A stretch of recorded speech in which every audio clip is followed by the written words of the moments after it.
देखिए भानु जी आ रहा हूं। उन्होंने केरल के विषय में गुमराह करते हुए बोला कि उनकी आदत है पुरानी। इतना रेट है। मैं एग्रीकल्चर मिनिस्टर केरला का बयान कोट कर रहा हूं, मंडी और एपीएमसी हमारे यहाँ पर जरूरत नहीं है, ठीक है। दूसरी बात, उन्होंने किसान नेताओं की, मैं सतपाल जी को नमन करता हूं, उनकी आत्मा को शांति प्रदान किया जाए, पर चौधरी चरण सिंह जी को भारत रत्न कब दिया? और चौधरी चरण सिंह जी के घोर विरोधी कौन? और चौधरी देवीलाल जी के घोर विरोधी कौन? किसकी वजह से उनको ये देखना पड़ा राजनीतिक दिवस?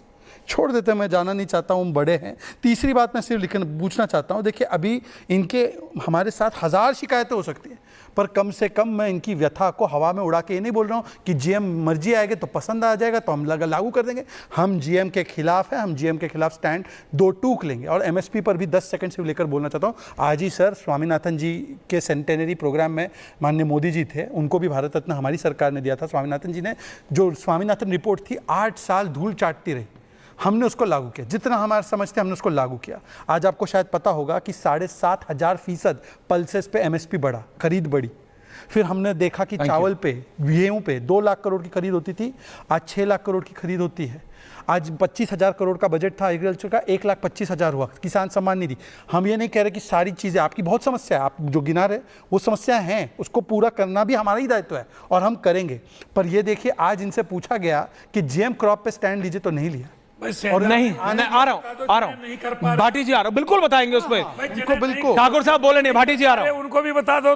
भानु प्रताप सिंह जी, उन्हीं को गिना रहे हो जो नहीं कर पा रहे। भानु प्रताप सिंह जी, प्रेसिडेंट भारतीय किसान यूनियन। भानु जी, ये जीएम क्रॉप्स, आप तो जीएम क्रॉप समझते हैं अच्छे से, ये भारत के कृषि क्षेत्र के लिए अच्छी चीज है क्या? मुझे नहीं लगता। ठाकुर साहब, मेरी समझ में तो जी हमारे कृषि क्षेत्र के लिए जी अच्छी चीज नहीं है। नहीं है, वही मैं कह रहा हूं, बिल्कुल नहीं है।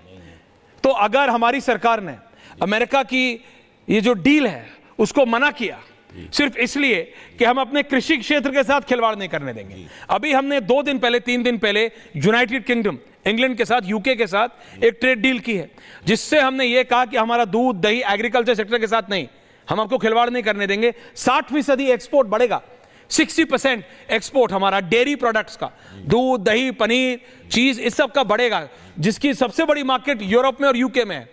वो भी चाह रहे थे हमारे एग्रीकल्चर सेक्टर के साथ खेलना, भानु जी, लेकिन हमने कहा नहीं होने देंगे। वही बात हमने अमेरिका को कही। तो इसमें क्या गलत है, मैं ये पूछना चाह रहा हूं आपसे ठाकुर साहब। ऐसा है जैसे रोहित यादव साहब, हम जो किसान हैं जी, वो किसानी करके और कोई बिजनेस नहीं कर सकता। किसान अपने घर दूध का, भैंस, गाय पाल के दूध भी पैदा कर सकता है। लेकिन हम यही चाहते हैं कि हमारे छोटे भाई साहब स्वराज सिंह भी बैठे हैं, लोक शक्ति के राष्ट्रीय अध्यक्ष हैं, हमारे भी साथ रहिए। हम हमेशा यही चाहते रहे हैं कि किसान का कैसे ही किसान की पार पड़े। किसान दूध, दही, किसान का औने पौने भाव बिकता है। दूध पानी के भाव बिक रहा है। आज 20 रुपए की पानी की बोतल आती है और गांव में 20 रुपए ही गाय का दूध बिक रहा है। तो बड़ा कैसे पार पड़ेगी किसान की?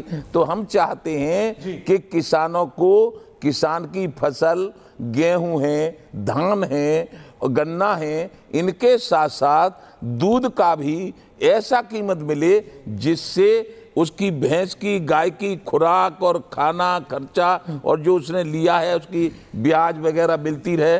80%, आप कह रहे 60%, हम कह रहे हैं 80% किसान और मजदूर गांव में रहता है। और इसकी यदि अनदेखी करते गए तो में आगे आने वाले समय में ऐसा होगा कि ये भारत देश किसी भी काम का नहीं रहेगा। वो तो हम होने नहीं देंगे ना। नहीं, ये तो हम होने नहीं देंगे। पशुओं में बांझपन का रोग दौड़ रहा है, कोई चिकित्सा सुविधा है, कोई नस्ल सुधार की सुविधा है? कितने पशु अस्पताल है गौतम बुद्ध नगर में? कितने बड़े अस्पताल है? मैं आपकी बात मानता हूं, कितनी ये रियल कंसर्न्स हैं। जितने हमने अपने लिए बड़े बड़े अस्पताल बना लिए, सरकारी और प्राइवेट अस्पताल बना लिए, क्या पशुओं के लिए है? रोहित, पशु चिकित्सा का कोई, ये वो सारी जेन्युइन कंसर्न्स हैं जो कि हमारे किसान भाइयों की, और मैं कह रहा हूं ऐसी 101 कंसर्न्स और होंगी, ऐसी 101 कंसर्न्स होंगी। लेकिन आज का मेरा टॉपिक क्या है? पशुओं में भाटी जी आ रहा हूं, आप के प्रति किसान के घर में जा रहा है और कितने लोग मर रहे हैं। मैं आपकी बात मानता हूं, सरकार क्या कर रही है सरकार ने, लेकिन Rohit, on the GM crops, back on topic, Rohit अस्पतालों को खोला जा रहा है। Rohit back on topic. बात ये है रोहित देखिए ऐश्वर्य जी, ऐश्वर्य जी, भानु जी वापस आ रहा हूं, 1 मिनट बाहर गया हूं। हाँ रोहित। ऐश्वर्य जी, देखिए कांग्रेस पार्टी और पूरा ऑपोजिशन एक फिक्स्ड एजेंडे पर काम कर रहा है और वो एजेंडा कहीं ना कहीं चाइना के साथ और उनकी नीतियों से प्रभावित है। भारत एक लोकतांत्रिक देश है जहां किसान के प्रति इस देश के प्रत्येक नागरिक को बहुत सम्मान है, क्योंकि भारत की जो अर्थव्यवस्था है वो 65% एग्रीगेरियन इकोनॉमी के रूप में ही जानी जाती है। देश का 65% आमद, अर्थ का लाभ कृषि से ही होता है। इस देश में 50 सालों से ज्यादा कांग्रेस पार्टी ने राज किया। बोलने दीजिए भाती साहब, बोलने दीजिए, पहले मैं आपके बीच में नहीं गया। इस देश में कांग्रेस पार्टी ने लंबे समय तक शासन किया। कांग्रेस ने किसानों को और मजदूरों को टारगेट किया। धन्यवाद है मोदी जी को जो सरकार में आए और लगातार किसानों के पक्ष में, मजदूरों के पक्ष में, गरीबों के पक्ष में काम कर रहे हैं।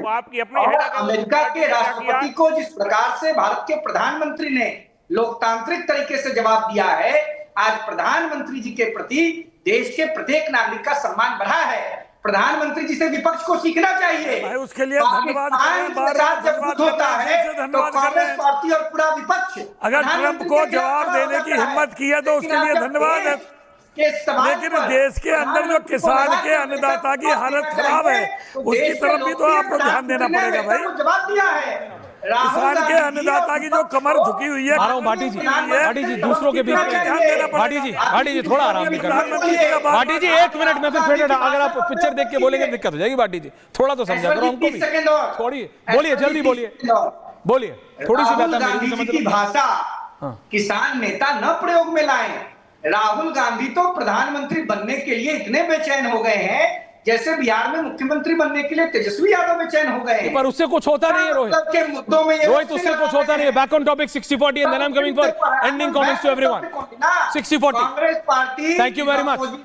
दर्शकों देखिए, किसानों का दर्द, हमारे किसान भाइयों का, किसान यूनियन के चेयरमैनों का, प्रेसिडेंट्स का, उनका जेन्युइन है। एक नहीं है, 1000 दिक्कतें हैं, मैं मानता हूं। लेकिन आज जिस दिक्कत के बारे में हम बात कर रहे हैं वो है ये जेनेटिकली मॉडिफाइड क्रॉप। वो है हमारे गाय कैटल फीड, हमारी गाय जिसको माता कहते हैं, मां का मानते हैं, स्वरूप मानते हैं, उसके खाने में नॉन वेज, उसके खाने में मांस। ये हम अलाउ नहीं, अमेरिका अलाउ कर सकता होगा, यूरोप अलाउ कर सकता होगा, वो करता, हम नहीं कर सकते। हमने कहा we will not give you this, तो ट्रंप ने कहा लो 25%। सोचा हम डर जाएंगे, सोचा हमारी सरकार दब जाएगी। हमने कहा नहीं, हम नहीं देंगे, तो 24 घंटे से पहले 8 घंटे में कहा लो एक और 25%, 25 जमा 25, 50%। किसी भी इकोनॉमी जो दुनिया में अपने आप को trillion, multi trillion dollar economy बनाना चाह रही हो, एक तरफ चीन से और दूसरी तरफ पाकिस्तान से हमारी रोज की टक्कर हो, उसके लिए अमेरिका के द्वारा 50% का टैरिफ, आपको लगता है ऐसी कोई छोटी बात है? आपको लगता है ऐसी बात आई गई है? नहीं, it's a very big issue.